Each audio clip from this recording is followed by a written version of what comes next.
earlier today, had a chance to catch up with Isiah Thomas, old friend of mine, really good dude, obviously a Hall of Famer, had a lot of insight on tonight's matchup and more. Here's that conversation. All right, Isiah Thomas, Hall of Famer, joining us thanks to your partnership with the NBPA and THINK450. It's been a minute, man. Good to see you again. It's been a long minute. We definitely need to get back to now we can sip champagne as opposed to sipping sangria. That was my first sangria experience, and I'm not gonna lie, it was not my last. So thank you for introducing me to it. You are welcome. You are definitely welcome. We had a good day. We had a good talk. Thank you. It was really fun. It's great to see you again. Western Conference Finals tonight. Showdown of two pretty dynamic point guards in Damian Lillard and Steph Curry. For each of those guys, Isiah, what do you think the keys will be to not just tonight's game but this series? I think when you talk about this series, to me it definitely comes down to guard play. You got Steph and Clay, you got Dame and CJ, and Dame and CJ are playing extremely well right now. They can take you off the dribble. Either one of them can play pick and roll. They can get their own shot. They got the ball in their hands an awful lot. And when you look at Steph and Clay, I mean, three-time champs. They do it from everywhere. They shoot it. So I'm looking forward to this matchup because I think you got two guards who really want to try to take the champion down. And while they have respect, while Dame and CJ have respect for Steph and Clay, they definitely are looking forward to the competition and want to compete against Steph and Clay. And I find that intriguing. Isiah, a lot of folks and put me in that group, and I love that Portland team, and I thought they'd beat Denver in Game 7. But a lot of us are not giving the Trailblazers a lot of credit, a lot of chances in this series, even with KD out for at least a couple games. Are we missing something? Do you see a scenario where you think Portland can actually advance to an NBA Finals this time around? They definitely have a shot. Whenever you're in the Western or Eastern Conference Finals, the key is to stay healthy. And right now, Portland comes in as the most healthy team.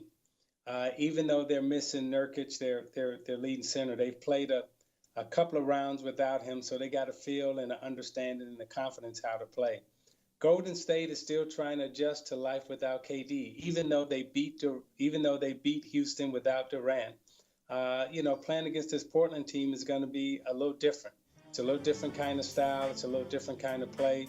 Houston played, three and layup and free throw. Houston only gave you 3 areas to score from, and Golden State got good at defending those 3 areas. But when you look at Portland, they score from all 5 areas of the floor.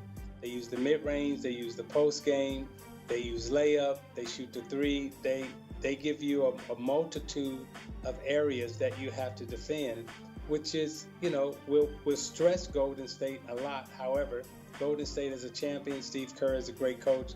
We'll find a way to figure it out. I do think Golden State rediscovered their bench in the Houston series. When Durant went out, it forced Kerr to go back to his bench and rely on his bench. And I think he found that his guys were ready to play. His bench was ready to play.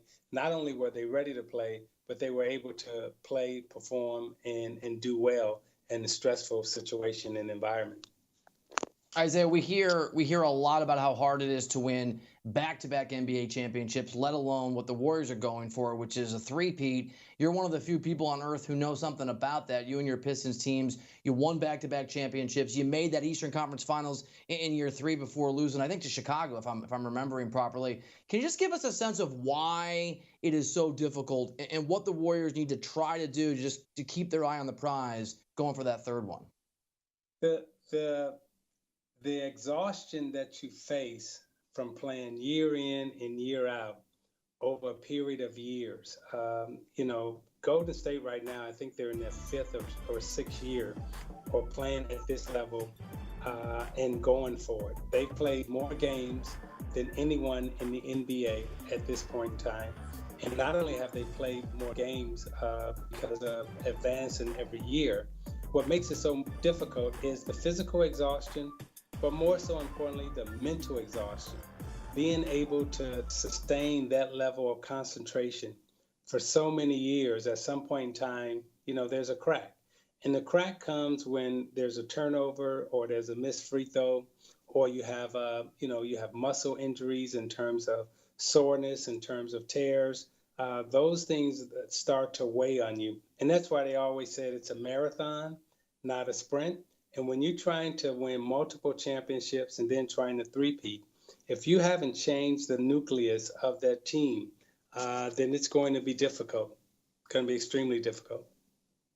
Who do you like in the out east? Who do you like in what could be a really interesting Raptors-Milwaukee series? This is the first time where, Giannis is facing a defender that's equal to his offensive abilities. Giannis is a 7 foot tall offensive point guard that can really overpower smaller people, get to the basket, score, dunk, so forth and so on. Well, now he's facing a Kawhi Leonard, who's arguably the best perimeter defender in our game. And not only does he have the physicality to defend, but he also has the mentality to defend. So Giannis will not be able to overpower Kawhi in those situations. So I'm looking forward to seeing how they match up, how they play. Giannis will definitely have to change his game a little bit. And Milwaukee will be tested by Toronto because of their defensive capabilities.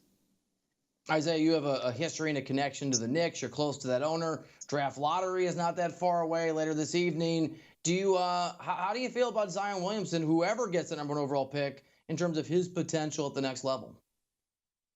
Well, I'm always rooting for, Jim Dolan and the Knicks to do well.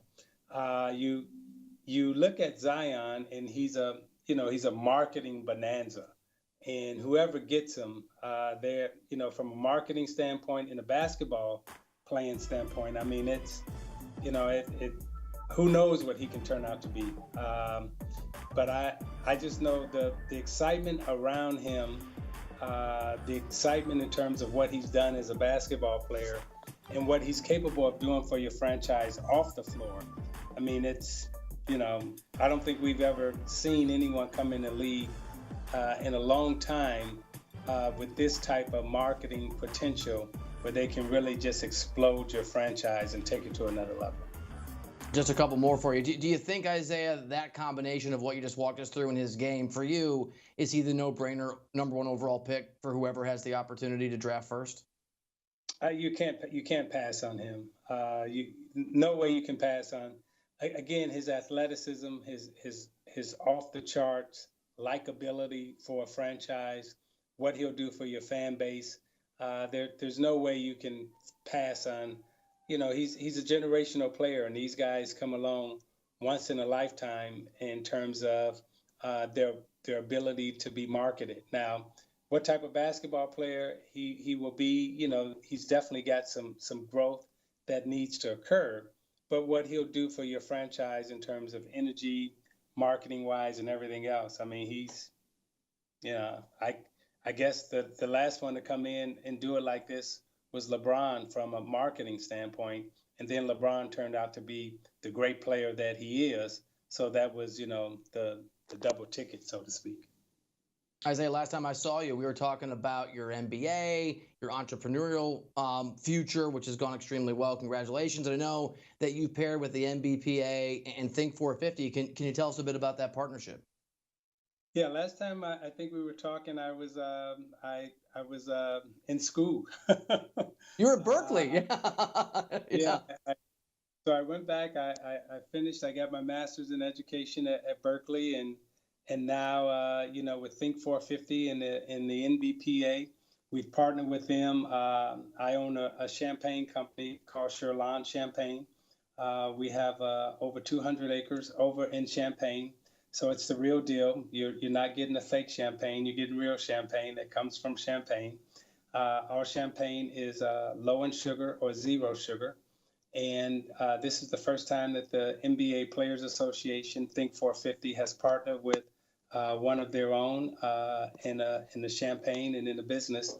And it's a deal that not only will we be partners in, but they'll also have some equity position in it also. And we're looking forward to working with the 450 NBA players letting them know that when they celebrate and drink champagne, they should drink their own and celebrate with their own champagne.